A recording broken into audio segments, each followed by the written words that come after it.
que sexual implica, por ejemplo, definiciones de lo que es abuso sexual, o sea, sensibilizar a la población en otras palabras, ¿no? Y socializar definiciones y para realmente que la gente entienda que el abuso sexual no solamente es de penetración, sino de mostrar alguna foto, como digo, sí, generalmente, ¿no? Ejemplarmente.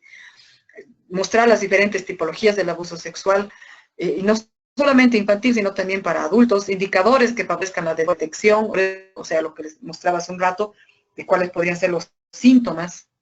a los cuales tenemos que atender por si nuestro hijo o en el colegio podemos detectar a un alumno que tiene este tipo de síntomas, las consecuencias para las víctimas por atenderlos lo más rápido posible y facilitarles un seguimiento psicológico que tal vez no sea inmediato solamente, sino que sea corto y también a largo plazo, ¿no? Ubicar a la gente en el marco legal, o sea, que en las diferentes legislaciones de los diferentes países, de qué forma se aborda este tema legalmente, a través de qué pasos, denuncias, instancias a las cuales se puede acudir, acciones básicas de enfrentamiento de estos casos, a través de estas instancias, que el abordaje no solamente es jurídico, sino también es médico, es psicológico, es social, y también a las familias extendidas, por lo menos acá se ha logrado, que haya una unidad de atención a la víctima y testigo, y que estos psicólogos que abordan a las víctimas no solamente se aboquen a acompañar a la víctima durante el proceso jurídico que sigue para encontrar al agresor y hasta que tenga una sanción, sino que también se acompañe a la familia extendida de esta víctima, que también de alguna manera es víctima por lo que ha sufrido su familiar sexualmente, ¿no? En el eje 2, que es educación sexual infantil, pues sí tenemos obviamente formación en el desarrollo sexual infantil, que viene, como les digo, básicamente de lo que es desde los padres, ¿no? Y el colegio solamente tiene que coadyuvar como tal en esta situación, marcando el respeto, digamos, que se debe tener hacia el cuerpo y que los niños deben sentir que su cuerpo debe ser respetado por sí mismos y también por los otros, un respeto, por eso digo individual. La visualización de la sexualidad como una parte fundamental del desarrollo humano es una acción, una parte esencial de todo ser humano. Entonces, por lo tanto, tiene que ser cuidado también de forma muy, muy importante, a partir de un proceso, digamos, de aprendizaje afectivo. Por eso debe partir del amor de los padres, pero es que los colegios en realidad terminan siendo bastante relativos y coadyuvantes únicamente en la educación sexual, porque el amor no se recibe necesariamente o tan fuerte de los colegios, de los profesores, compañeros de clases, sino de los padres, para que los niños sean y viven una sexualidad sana, linda, la comprendan adecuadamente, puedan enfrentar situaciones de riesgo airosamente, tienen que haber recibido esta educación sexual con amor a partir de los padres, básicamente, ¿no? Por eso ello implica, en este eje de educación infantil, que los niños tengan una identidad básica de qué son, qué sexo llevan, hombre y mujer, cuál es el cuidado, los riesgos, las formas, los toques, lo que sí se debe, lo que no se debe, el manejo de los secretos, bueno, un montón de cosas, ¿no? Hay que diferenciar sexual básicamente, lo que es sexualidad para los niños en diferentes momentos, roles asociados a las diferencias sexuales, desarrollo sexual, es decir, todo dependiendo de la edad, tenemos que hablar con, en Bolivia decimos un dicho, a calzón quitado, no sé si es además, metafóricamente en otros países se utiliza esa expresión, pero con eso quiero decir que se tiene que hablar claramente hasta lo que los niños vayan entendiendo según su, digamos, desarrollo cognitivo, ¿no? No se les debe explicar a los niños más de lo que ellos pueden entender tampoco. En el tercer eje tenemos los autocuidados de los niños, que está entrelazado con lo demás. Hay formación y fortalecimiento de herramientas de autoprotección en los niños, que eso se les puede transmitir, los papás se les puede dar este tipo de herramientas, inclusive para que las compartan con sus niños a lo largo de su edad, para que ellos vayan, digamos, acompañándolos, inclusive con material, ¿no? Que los acompañe en ubicarlos en este tema. Por otro lado, reconocimiento y desarrollar todas las habilidades, ¿no? Porque un niño tiene que ser asertivo, generar asertividad, empoderarse de lo que es su cuerpo, su sexualidad, los límites, las acciones que va a tomar y que no va a tomar, para que los niños detecten situaciones de amenaza, de peligro, de riesgo, que sepan que si sucedió porque no pudieron evitarlo, a dónde tienen que acudir, a quién, o que ya sepan a quién van a acudir si es que pasa una cuestión así, que los va a escuchar y los va a entender y los va a defender y los va a proteger para que esta situación no se vuelva a dar. Eso es un autocuidado de los niños en líneas absolutamente básicas, ¿no? Como les digo, el cuidado personal que viene desde el aseo, que los niños ya se tienen que asear desde que son muy chiquititos, para que aprendan que su cuerpo es de ellos y solo tienen que dar paso más adelante a otro tipo de relaciones, su identificación de situaciones de amenaza, cuando alguien les quiere ofrecer un dulce o llevarlos o ofrecerles, qué sé yo, un montón de cosas que tienen este tipo de situaciones, pautas conductuales de autoprotección, no exponerse en diferentes edades. Se me ocurre, por ejemplo, cuando son adolescentes y van a fiestas, de qué forma coordinar la vuelta a la casa, que no sea de noche, muy tarde, que el que las recoge, qué sé yo, ¿no? Un montón de cosas que son situaciones de por ahí mayor riesgo que pueden darse, ¿no? Y los objetivos son identificar situaciones de amenaza, vulneración personal según las edades, desarrollo de estrategias conductuales efectivas de seguridad y protección que puedan tener los niños y que pueden ir desarrollando diferentes cosas, ensayando inclusive, especialmente con niños que tienen retardo mental, en estos programas se les ayuda a ensayar, y que si algo pasa, ¿tú qué dirías? No, a ver, no te escucho, más fuerte, y se les ensaya a los niños a que tengan inclusive ya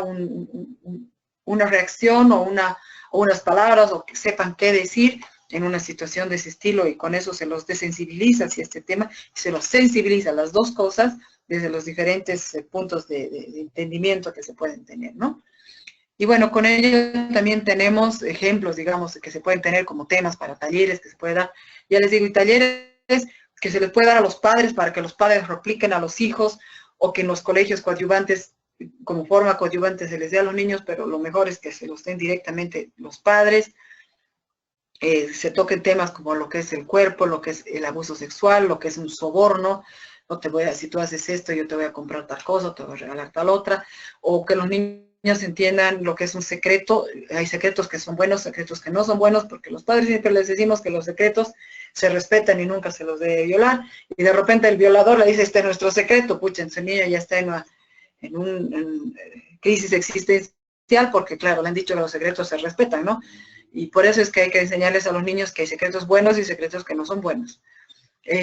Enseñarles a los niños los derechos que tienen, a que pueden decir no, inclusive un adulto, porque la educación es que tú vas a respetar a tus adultos, les decimos, ¿no? Ve a los niños, y de pronto, pues el adulto, si le dice, bájate tu calzón o levántate la blusa, pues al adulto no se le discute y el niño lo hace, ¿no? No, los niños pueden decir que no, si es que ya se dan cuenta, porque les hemos dicho con anticipación que ese tipo de cosas no son correctas, y la culpa no la tienen ellos, sino el adulto, y que ellos tienen todo el derecho, toda la posibilidad de decir que no. Y desde luego más adelante de pedir ayuda si es que ha sucedido algo o no ha sucedido algo, pero estuvo por suceder, y decirlo, ¿no? Porque los niños lamentablemente se sienten tremendamente culpables, pero sí, tremendamente culpables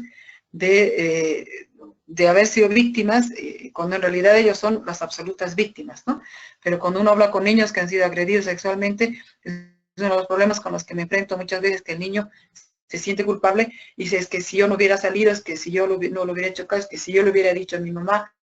y ese tipo de cosas hay que desmistificar en los niños, ¿no? Y eso, si lo tienen antes, pues lo van a enfrentar también con mayor facilidad. Como una última filmina, dejarles una frase que pertenece es una declaración mundial sobre la supervivencia y desarrollo del niño, que se ha dado en Nueva York en 1990, pero como una motivación a nosotros, que no puede haber una tarea más noble que dar a los niños un futuro mejor. Y eso es a partir de lo que es prevención, ¿no? Todo lo que hemos dicho, que básicamente nos hemos centrado más en niños, en realidad se lo puede también, complementando desde luego con otro tipo de acciones y conductas,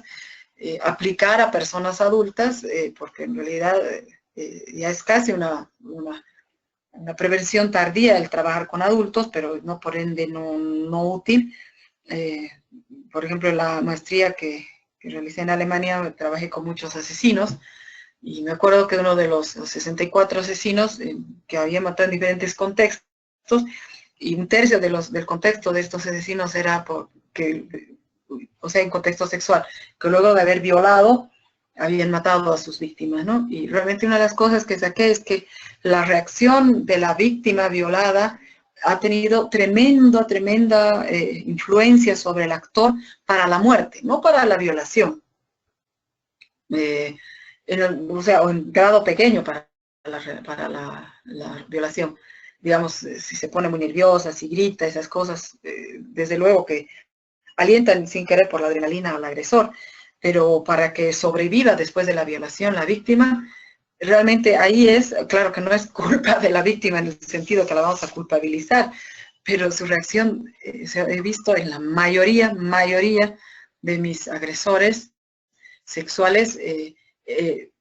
si la víctima hubiera sido más pasiva, si no hubiera gritado, si no hubiera llorado, si no hubiera amenazado,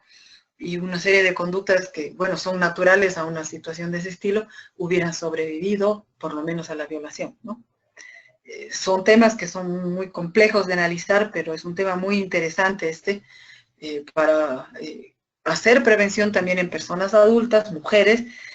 qué tipo de reacción tienen que asumir. Me acuerdo de uno que se lo pescó a raíz de la anterior víctima que tuvo, que no la mató, pero porque la reacción de la víctima inicial fue, como decimos nosotros, le dio la vuelta el pastel, digamos, ¿no? Era casi invierno en Alemania y la chica fue, su modus operandi era pescar a chicas que estaban solas, tipo 2 de la mañana, las metía a la mala a su auto, a su movilidad, y ahí las violaba y después bueno, lo que hacía dependía de la conducta de la chica, ¿no? En este caso, esta chica no opuso, digamos, al principio sí, una cierta resistencia, pero luego era una chica bastante liberal y tenía un carácter bastante interesante, y le dijo, no, pero,